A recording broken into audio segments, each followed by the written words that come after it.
In the name of the African ancestors who began the march of humankind in the womb of Mother Africa, we ask these ancestors to be with us, to strengthen us, and give us a vision for the future. In the name of the African ancestors who began the march of humankind in the womb of Mother Africa and marched down the Nile, laying the foundations for human civilization and culture, we ask these Africans to be with us, to strengthen us, and give us a vision for the future. In the name of these African ancestors who built their pyramids and their temples to their God concepts, to their principles, and to their moral values, who left us a legacy of architectural and monumental building unparalleled in the history of the world, we ask these ancestors who built the pyramids, who built the temples, to be with us, to strengthen us, and give us a vision for the future. We ask these African ancestors who took this African culture and extended it throughout Africa, building the stone cities of Zimbabwe, building the empires of the Sudan, Ghana, Mali, and Songhai, building the Swahili city-states along the east coast of Africa, and in Christian Africa, asking King Lalibela and giving him the courage to build the 12 churches of Lalibela from the ground down, monuments to the world. We ask these Africans who spread this culture to the Dogo and to the Akan and to the Yoruba and to the Bankango and to the Zulu. We ask these Africans to be with us, to strengthen us, and give us a vision for the future. In the name of the Africans who opened up Africa, opened up the Nile Valley to other cultures and other peoples, and they came in and nurtured themselves on the African greatness. First coming in early with the ancient Hebrews, and they synthesized this culture and produced Judaism. Later coming in were the Christians, and they synthesized this culture and produced Christianity. Coming in were also the Greeks, who took the African culture, synthesized it, and produced Greek civilization. And then later, the Prophet Muhammad, and with the Arabs coming into the Nile Valley, they synthesized the culture and produced Islam. We ask these African ancestors, who as part of their legacy laid the foundations for Judaism, Christianity, Islam, and Greek civilization, to be with us, to strengthen us, and give us a vision for the future.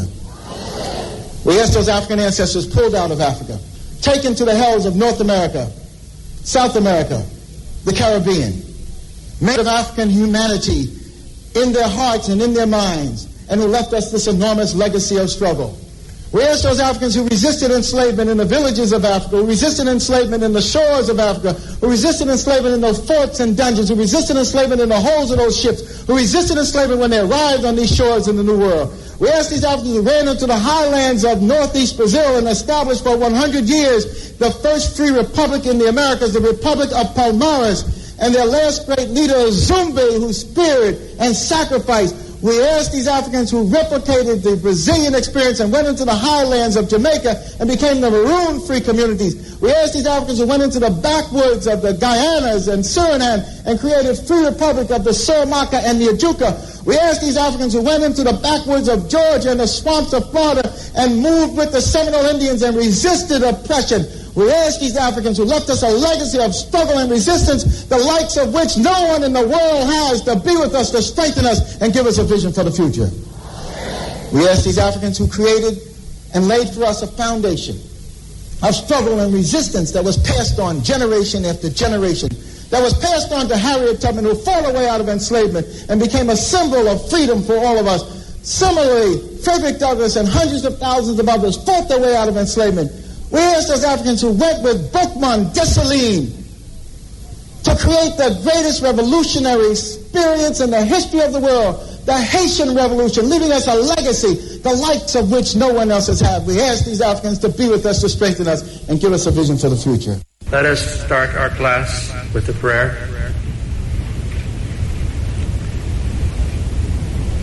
Heavenly Father, Divine Mother, friend, beloved God,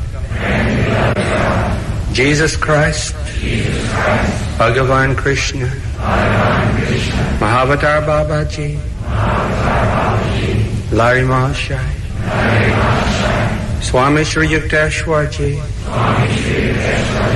our Guru, Paramahansa Yogananda Ji, saints of all religions, we bow to all of you.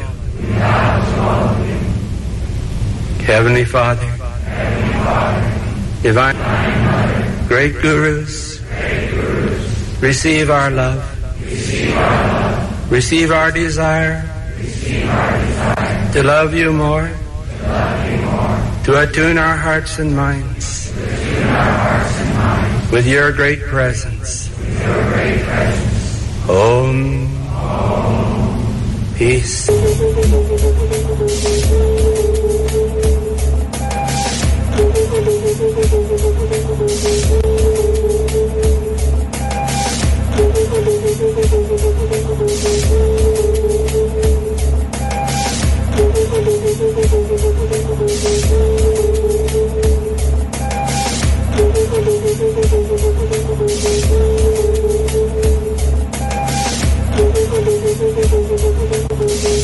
Speak truth to the people. To identify the enemy is to free the mind. Free the mind of the people. Speak to the mind of the people. Speak truth.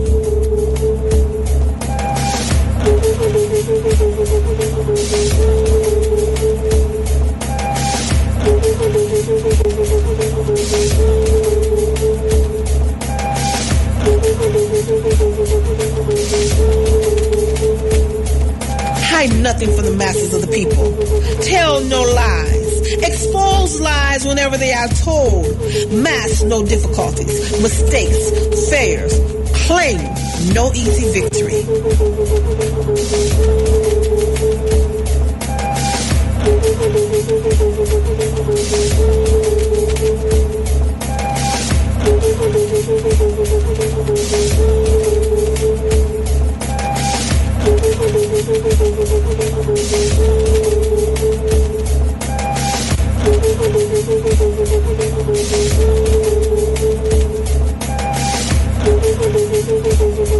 When we lose our African connection, we lose our rural connection. When we disconnect ourselves from Africa, we cease to be a world people.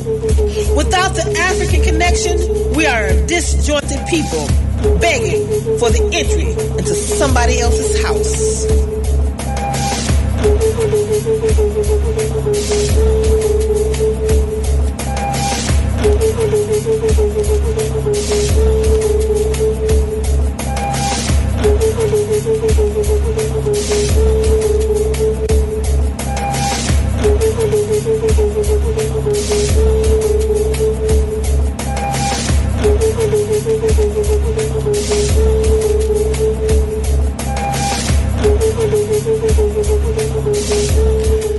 Reading from the wise mind of His Imperial Majesty, the Emperor Haile Selassie I.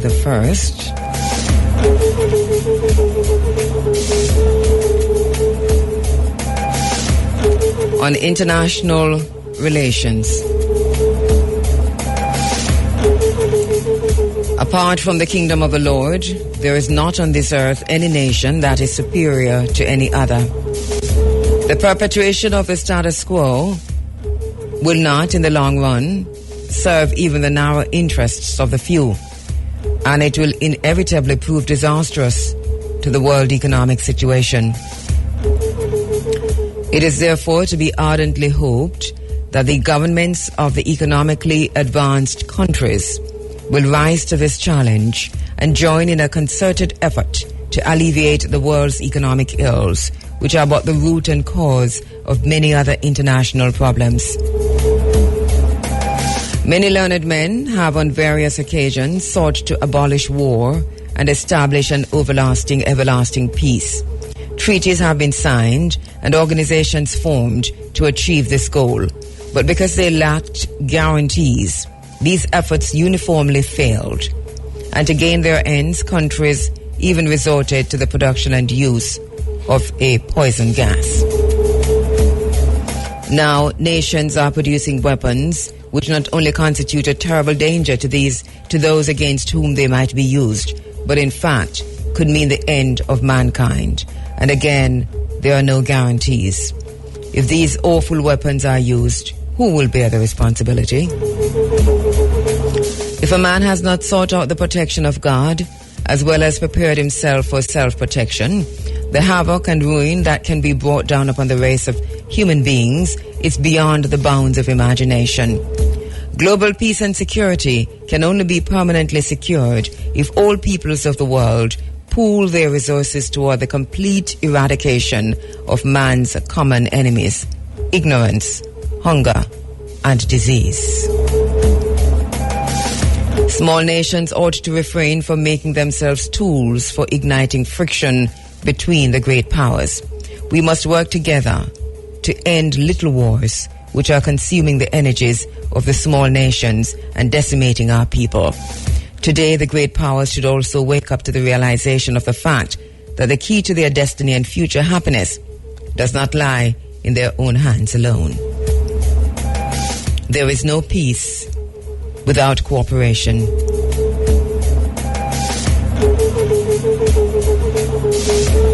From the wise mind of His Imperial Majesty, the Emperor Haile Selassie I, on international relations.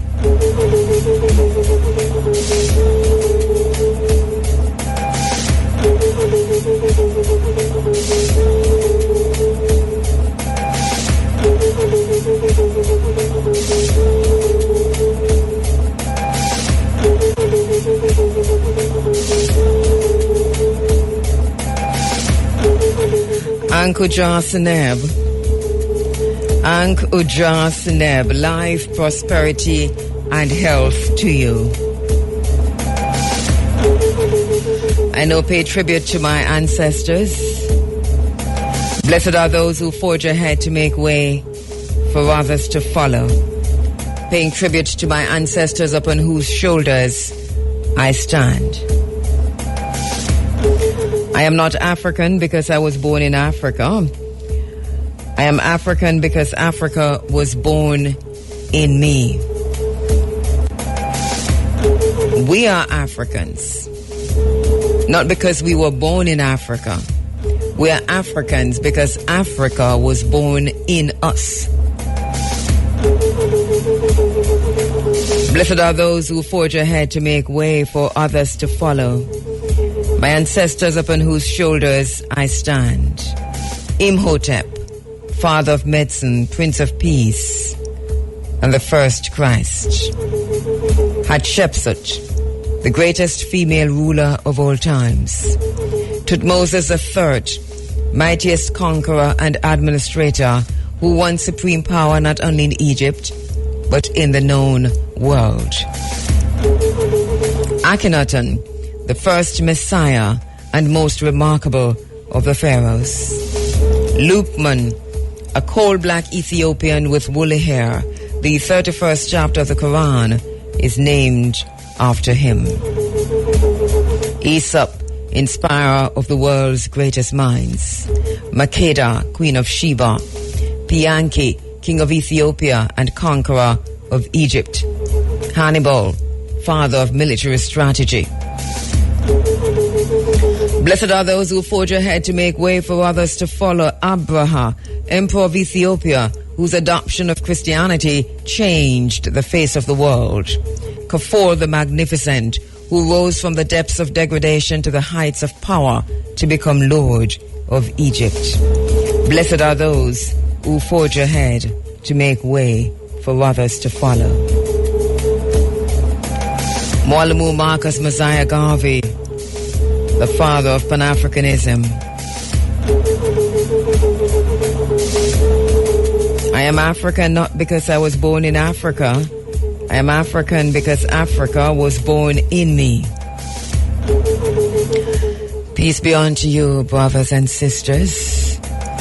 Hotep Senu and Senu. All seed answer light, but the color is different. The plant reveals what is in the seed. In the words of Imhotep, know thyself, and thou shalt know the Neteru. Know thyself, and thou shalt know God. Know thyself, and thou shalt know nature. Know thyself, and thou shalt know the Neteru.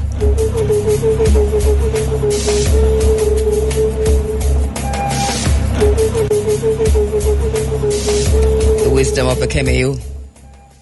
You're inside of the Africa Forum. It is Running African. Thank you so much for being a part of the experience. Thank you so much for being a part of the program as usual. We welcome you on the 107th, 107.1, all the way to 107.9, and on the internet at iriafm.net. Call your friends. Let them know that we're live on the radio. Let them know that we're live on the internet, on the web at iriafm.net. Thank you so much for being a part of the experience as usual.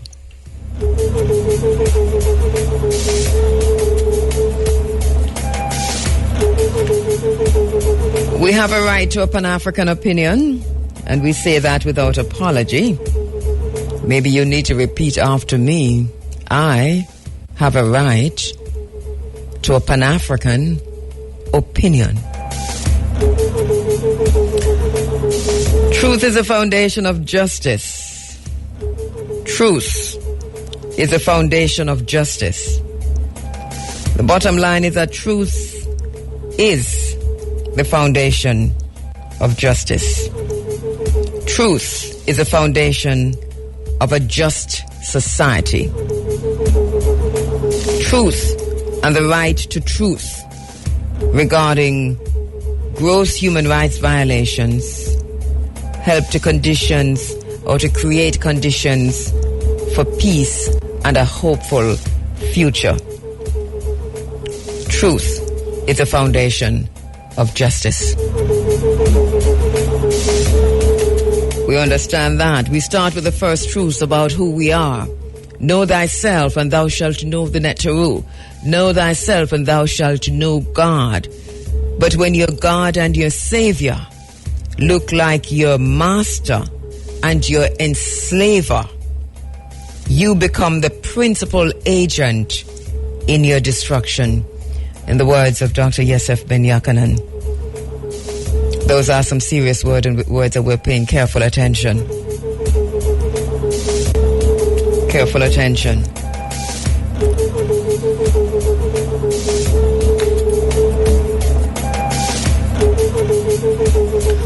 The philosopher Schopenhauer once stated that all truth goes through 3 stages. First, it is ridiculed or distorted. Then it is fought. And finally, it is taken for granted. The battle for liberation is no exception. So as we look back, one thing we're certain of is that we can't solve problems by using the same kind of thinking we used when we created them. Einstein. So because we're not losing the ability to make up our own minds, we're focused on purpose, focused on liberation, focused on who we have always been, and focused on who we are. So we're not excited by material manifestation or physical manifestation of anything. We remain focused on liberation. We remain focused on full freedom. We remain focused on the full liberation of the continent of Africa and the African diaspora. We're recapturing our heritage as we have been encouraged to do by our elder ancestor, Malcolm X. We're recapturing our heritage. We're recapturing our identity. Because if we're ever to liberate ourselves from the bonds of white supremacy, we've got to launch a cultural revolution to unbrainwash an entire people. And we understand from Brother Malcolm that culture and from just from being African, we understand that our African culture, our African language is indispensable, a weapon in the struggle for freedom. African people will not be liberated, and we will not free ourselves, we will not gain full liberation if we exclude from the fight and the struggle for liberation our African identity, our Africanness. So liberation, even while, and I'll tell you this, that I'm in total agreement with those who have taken to the streets all over the world. But we're putting that aside for a minute. But liberation will not come from placards, and full freedom will not come from marching, but we must march, because that is part of the liberation process. But we have to understand that it's a more complex process than just marching. We have to reclaim our heritage, our identity, if we are to liberate ourselves from the bonds of white supremacy. It is important, because outside of identifying and reclaiming and understanding who we are, then the incremental breadcrumbs that they throw at us will find in another 50 years that it wasn't really what we took to the streets for. We took to the streets for full liberation, did we? You know that we talk about the March on Washington. We talk about last week in this space, I reminded you that it was exactly 99 years ago that white supremacists in the United States of America, the Ku Klux Klan, and the state participated in the destruction, the firing, the burning of Black Wall Street in Tulsa, Oklahoma.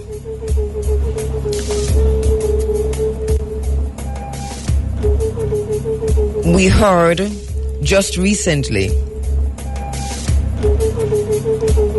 Al Sharpton at the memorial service for George Floyd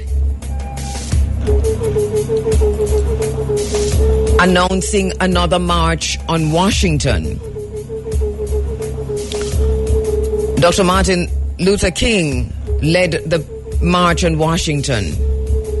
And after that, Minister Louis Farrakhan had the Million Man March on Washington, and he had two.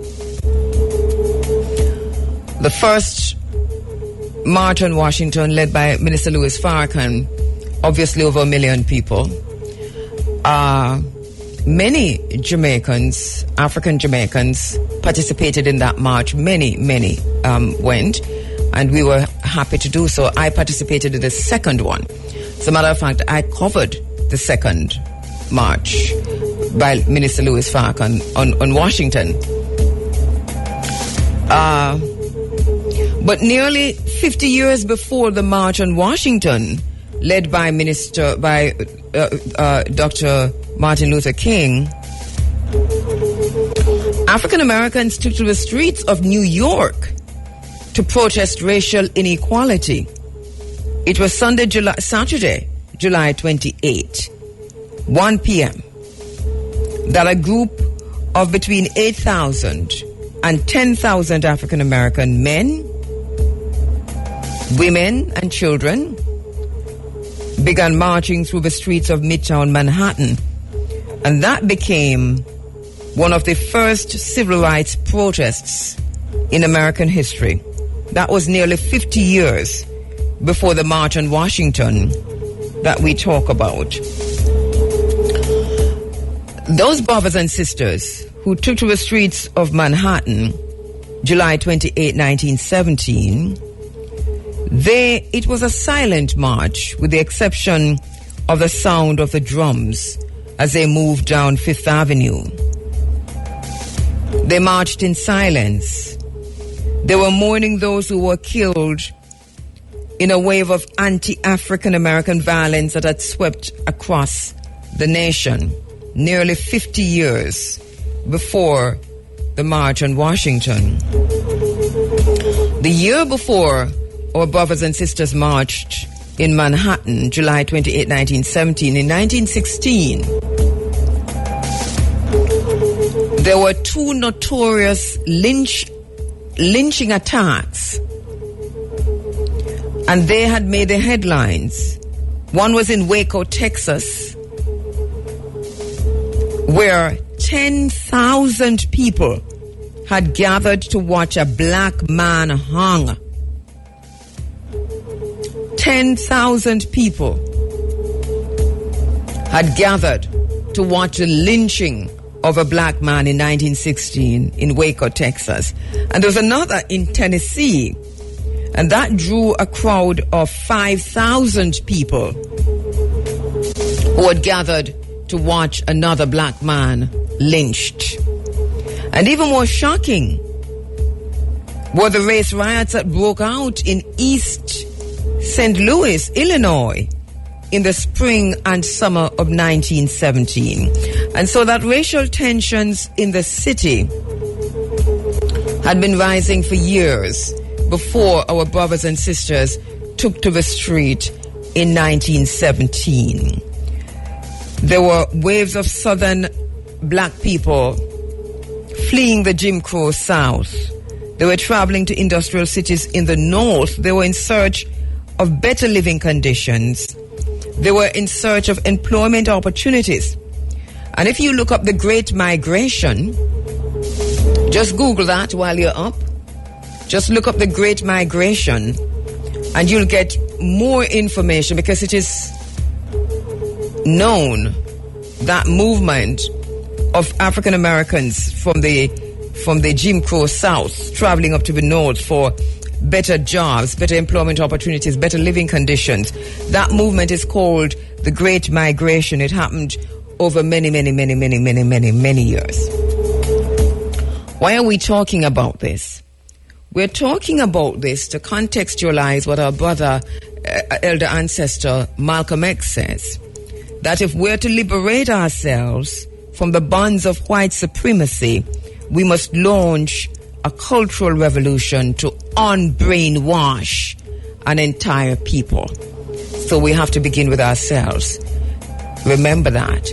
But it has to be about reclaiming our Africanness and our African identity. In that way, we will not beg for freedom or liberation, because that master can't give to us. We take that. We take that. We take that without apology, understanding ourselves. So what was happening in the North by then, as people fled from the South to the North, is that owners of businesses were fanning the racial flames in the North at the same time, because as the black workers arrived from the South, they were paid lower wages than the white people who were there working. And the black workers were also used as strike breakers in their ongoing fight against the unionized, or the unions there. So black workers were brought in on temporary basis to break the strikes. And so in that way, the racial tensions rose, and the business people were fanning those flames. So we talk about that march in July, but the first wave of attacks actually happened in May of 1917. 3,000 strong mob descended on the downtown area, forcing the governor to call in the National Guard. Now, after several weeks of relative calm, tensions exploded on the evening of July 2. What happened? Earlier that day, a car that was driven by several white men and shot out of people in the black section of the city. Another car carrying police officers and a reporter entered the same section a few hours later. Black residents opened fire, killing 2 passengers. Well, the white residents were mad. They were angry. They set fire to large sections of black neighborhoods. They indiscriminately beat, stabbed, shot, and lynched any black person, any African person that they could find, including the babies, including the old, the elderly, and the disabled. That was 1917. The National Guard was once again called in. Sounds familiar? And they joined the efforts of the mob. When we talk about mob, we're talking about white people. So after 24 hours of violence, at least 40 African Americans had been killed. Now, that was the official report, that at least 40.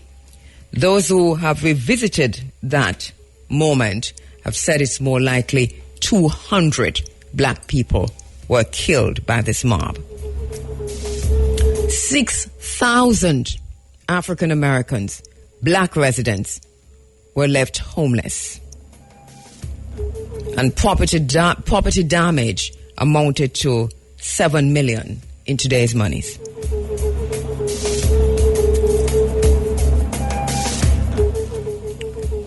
And what did they do? They marched. And they marched silently. The only noise, the only sound was the sound of the drums as they took to the streets of Manhattan. And why did they march? They said, and the flyers are there to bear witness, they said, and I quote, "We march because we want our children to live in a better land and enjoy fairer conditions than have fallen our lot." They said, and I quote, "We march in memory of our butchered dead, the massacre of the honest toilers who were removing the reproach of laziness and thriftlessness hurled at the entire race. They died to prove our worthiness to live." Those who were marching, they carried posters, they carried placards. They marched for 9 miles. They talked about the recent murders. They talked about the lynching attacks. One of the posters read, and I quote, "America has lynched without trial 2,867 Negroes in 31 years, and not a single murderer has suffered." That's on one of the placards. America has lynched without trial 2,867 Negroes in 31 years, and not a single murderer has suffered. The protesters also lambasted the president, Woodrow Wilson. Woodrow Wilson had campaigned on a pro-civil rights platform. But once he got into power, once he got to the presidency, he forgot that. So he had bitterly disappointed black reform leaders with his actions. He allowed the resegregation of several federal government departments, and he failed to pass anti-lynching legislation. Does that sound familiar to you? We're talking about 1917, you know, 50 years before Martin Luther King marched in Washington. The march, the newspapers reported, was unlike anything New York and America had ever seen. There were no incidents of violence, no arrests. The New York Times called that march one of the most quiet and orderly demonstrations ever witnessed. Why are we talking about this? We're talking about this because that happened in 1917. And Brother Malcolm says that if we are to ever liberate ourselves from the bonds of white supremacy, we must launch a cultural revolution to unbrainwash an entire people. We're making the same mistakes over and over and over and over and over again. We can't solve these problems in the way that we're going about them. Know thyself, and thou shalt know the nectaru. Liberation. The marching is good. I support marches. I organize marches. There's a reason for that. But we have to check ourselves now to ask, why do we march? Because hundreds of thousands are marching as we speak across the world. And so we must ask ourselves, why are we marching? Why do we march?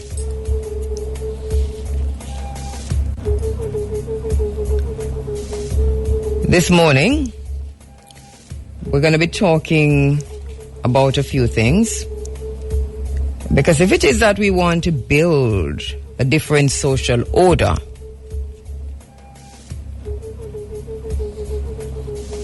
then it is clear that we must find an African solution to our problems. And that this can only be found, as our elder ancestor Osajifo Dr. Kwame Nkrumah tells us, in African unity. Divided, we are weak. United, Africa could become one of the greatest forces for good in the world. I'm looking at these marches, and people are marching all across the world. And in the reports, they're calling them black and brown people, right? They're saying black and brown people. And some people are saying people of color, and people are getting upset with them. But it dawned on me, and I'm sure on you too, that with all the marches, that there are more black people and brown people, other races, outside of the European, outside of the Caucasian, who are marching, who are actually in the world, who actually inhabit the world, the planet Earth. So what are we afraid of? Our ancestors were never afraid. To speak the name of our ancestors is to make them live again. Let's speak the name of Chief Tachi. Let's speak the name of Baba Sam Sharp. Let's speak the name of Hatshepsut. Let's speak the name of Queen Nana of the Maroons. Let's speak the names of our ancestors to make them live again. Know thyself, and thou shalt know the nectaru. We are defining ourselves using the white man's language. We have to reclaim our heritage and our identity. We're defining ourselves using the language of the Caucasian. In that case, we have defined ourselves as the opposite of white. And in defining ourselves as the opposite of the white man, we are forced to define ourselves after we have defined the white man. So we're defining ourselves on the terms of the Caucasian. And when we define ourselves on the Caucasian's terms, then that inevitably leads us back to self-denigration. We're never good enough for ourselves, much less for them, because in the very use of the language of the Caucasian, We already define ourselves as less than.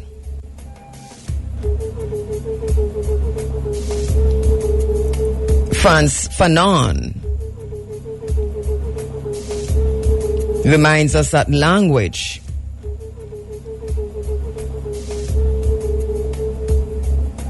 a man's whole world is expressed and implied by his language. It is a way of thinking, of feeling, of being. It is identity. It is in the way of thinking. It is a God gone astray in the flesh. So the language of the colonized man is another man's language. In fact, it is a language of his oppressor. And so, in that way, in the very nature of the language, it is inimical to the black man, to us as black people, to our gods. And to make things worse, it creates alien gods gone astray in the flesh, white gods in black flesh.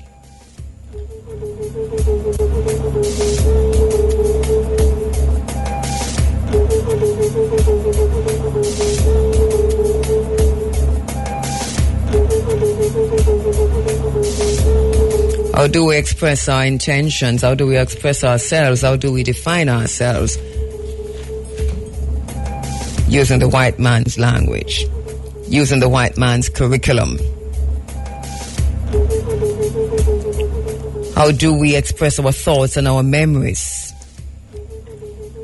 Is it not better to express our thoughts and our memories in our own language? We think in the language of the white man. We remember in the language of the white man. We define ourselves as opposite white, self-denigrating ourselves. We must reclaim our identity. We must reclaim our identity in more ways than one, and our heritage. So if we're marching for a change in the curriculum, if we're marching for the compulsory inclusion of an African language in all of our schools, to reclaim our tongue, our identity, our God, then we must say so. If we're marching for justice, for economic justice, then we must determine what justice requires, what justice will look like. If we're marching for justice, then we must have the will to speak out about justice and injustice. We must bear witness for justice. Bearing witness, demanding change, being the change we want to see. We're bearing witness to economic injustice on the island of Jamaica and wherever we are as black people. Why do we march? We're bearing witness to historic injustices, poverty, racism, classism, colorism, debtism.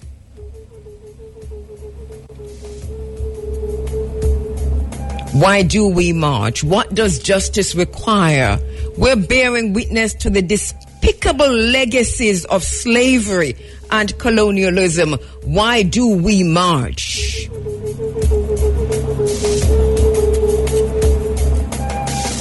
We're bearing witness to neocolonialism. Why do we march? If it is change that we want to see, then we have to begin with the unbrainwashing of ourselves, because it is within that unbrainwashing of ourselves that we will reclaim our African identity. Liberation for African people without the reclamation of African identity is but an illusion, a delusion and a dream. And they slew the dreamer. Remember that. We have to speak truth to ourselves. Truth is the foundation of justice. And if those who would lead marches for African liberation and for justice for African people will not speak to the reclamation of African identity or mention Africa, then this is a trap. We're being led into a trap. Why do we march?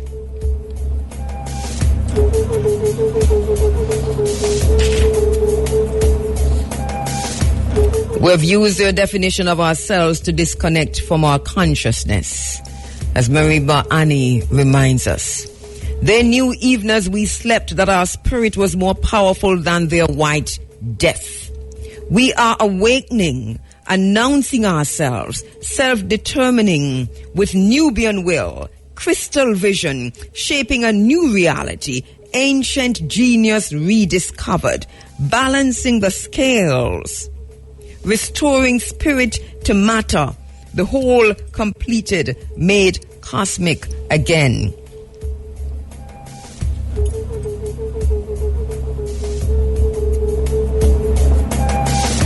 Rhythm is a key to the way, alternating death and life, joining us to each other.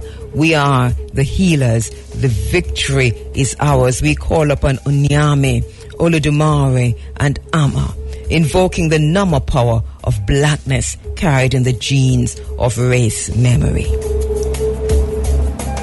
Just thought I'd read that from Marimba Ani.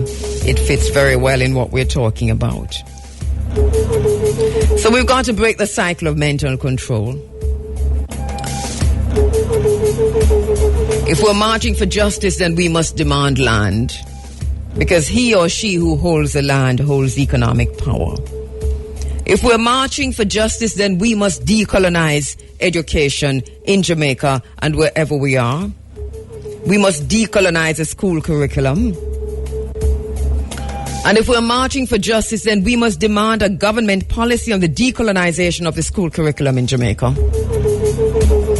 to include an African language. We must define ourselves with our tongue and with our language. They'll tell us it's otherwise.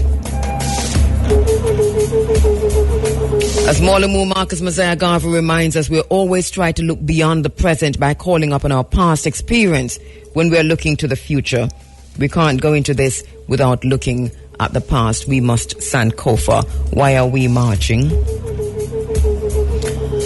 So the bottom line is that without an African worldview,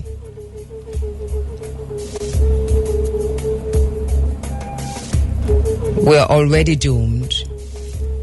Do you see and do you recognize the extent to which Haiti, the boots of white supremacy, are on the necks of Haiti?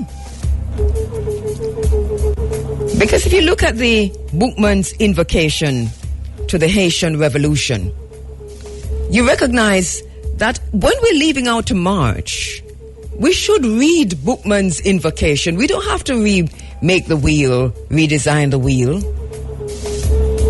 The God of the white man inspires him to crime, but our God, who is good to us, orders to revenge our wrongs. He will direct our arms and aid us. Throw away the image of the white man's God and listen to liberty, which speaks in all our hearts.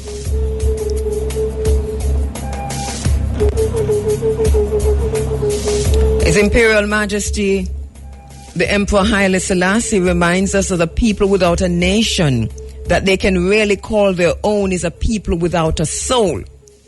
So what are we fighting for? What nation are we fighting for? Africans are in bondage today, he says, because they approach spirituality through religion provided by foreign invaders and conquerors. What are we fighting for? We find ourselves caught in this vicious cycle of poverty, of ignorance, of apathy, of disease, of pandemics, of death. And in the word of Malcolm X, they have these old Uncle Tom's Negro leaders coming, telling you and me the times are getting better. The times will never get better until you make them better, until we make them better. Your place has been assigned to you in the universe as Africans, and there's no room for anything else. Our greatest weapon, His Imperial Majesty tells us, is a oneness which we share as Africans. Justice is a fundamental axiom for survival of freedom and government. But what does justice require? Unless the rights of the least of men are as assiduously protected as those of the greatest, the seeds of confidence will fall on barren soil. We're bearing witness for justice. We're bearing witness to economic injustice. We're bearing witness to historic injustice. We're bearing witness to the legacies of colonialism, the legacies of slavery. We're bearing witness and being and living in neocolonialism. And the way the system is configured,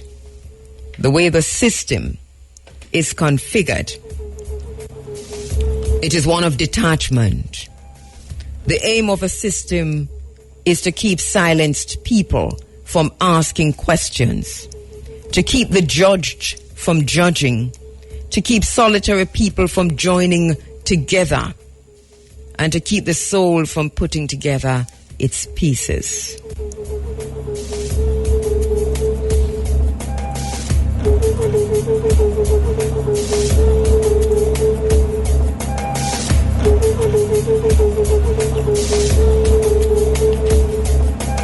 So we're not excited.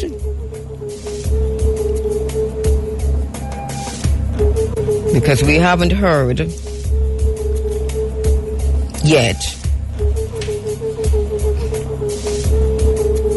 what we need to hear for full freedom, for liberation. We haven't heard that. And the Haitian Revolution is important to the situation that we find ourselves in at this time.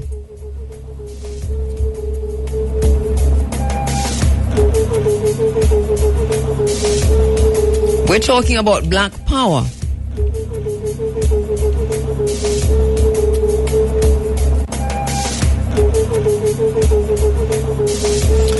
You know, if you listen closely to Kwame Ture, formerly Stokely Carmichael, he says, we are not ever to be caught up in the intellectual masturbation of a question of black power.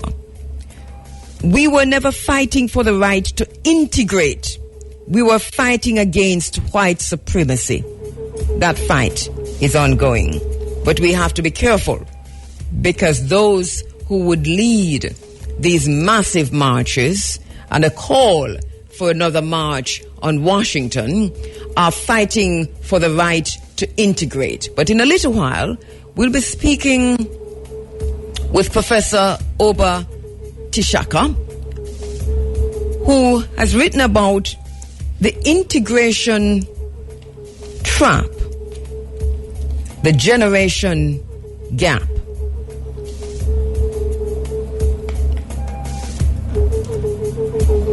So those who would lead us down the path of integration, and for us who believe that that is liberation, that really is just delusion.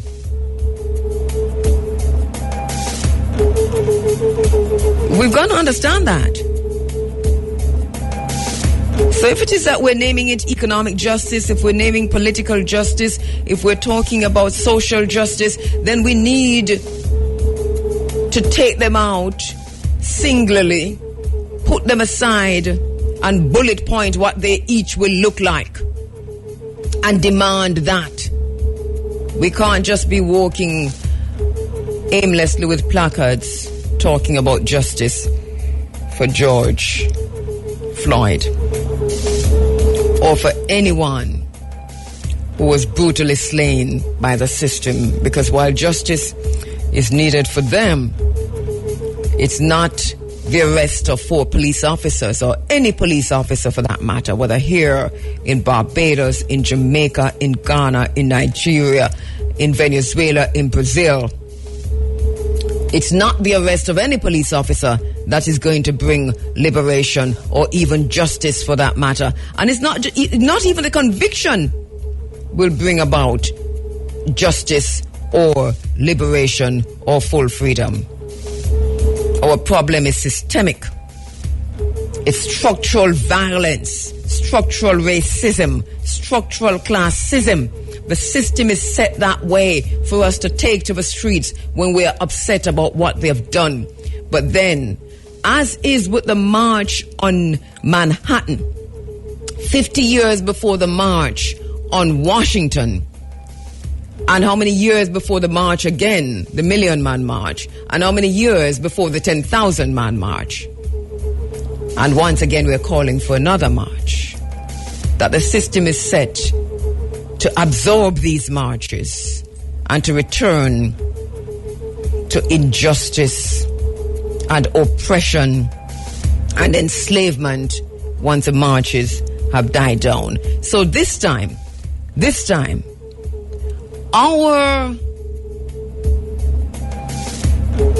we must learn from our mistakes. And not just mistakes, because our ancestors took it as far as they could, but we don't have to repeat. We must look at what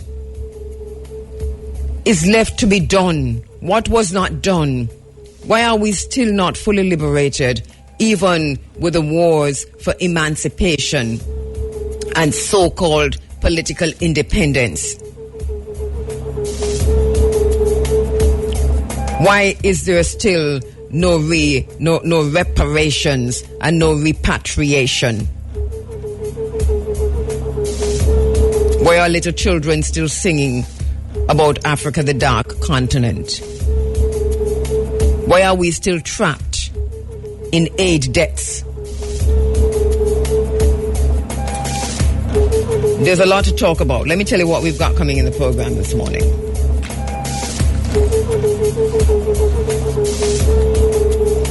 We're going to be speaking in a little while with my brother Malik Zulu Shabazz.